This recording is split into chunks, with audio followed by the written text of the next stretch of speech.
EJ Agbonyinma don't resign of being a member of All Progressive Congress APC. I hope una know person will be EJ Agbonyinma.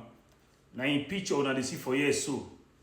Ofone during the governorship election, na him and Shaibu dey shout Ofone. The evil rain where they beat people for Okpebholo government don't touch EJ Agbonyinma. Not be person dey pursue am now. Na him by himself dey run comot for the evil party. When you betrayed your brother, I tell you say even the buyer no go trust you. Epa EJ Agbonyinma, why are you running? Okpebholo don't turn the government we una fight for to Esan government. Abi? Okpebholo don't turn everywhere to Esan government. Edo light, make una not forget say this EJ Agbonyinma don't fair cry come out couple of months ago. The time when federal ambassador position come out, first lot to Edo State, none of Edo South get one. Now that time EJ take cry come and say, una dey marginalize people will be majority, una turn them to minority.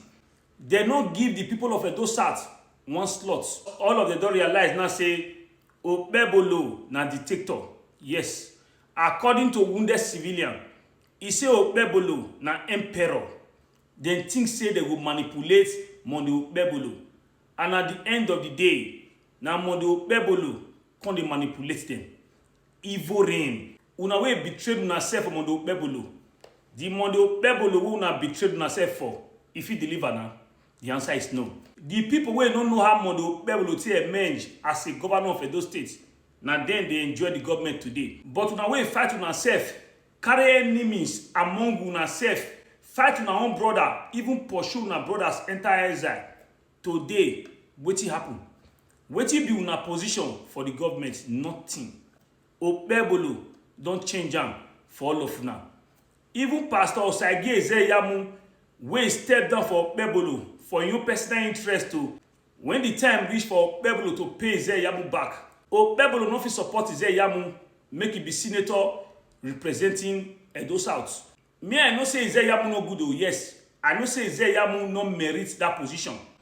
But for the sake of waiting Ezeyamu do for Okpebholo alone, if I thought say the whole world say Ezeyamu no qualified to go there, we not think say for also better because of the fight where Ezeyamu fight for Okpebholo for stepping down from Okpebholo. We not think say for only that sake he supposed also support Ezeyamu. But what happened? Did Okpebholo loyal to Ezeyamu today? The answer is no. The people wey don't know how Okpebholo take become the governor of Edo State today, now those people na him dey worship, na him dey loyal to.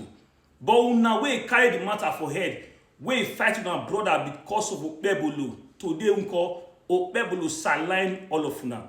I tell una say, if una not come together, make una unite to speak in one voice, these people they go marginalize una.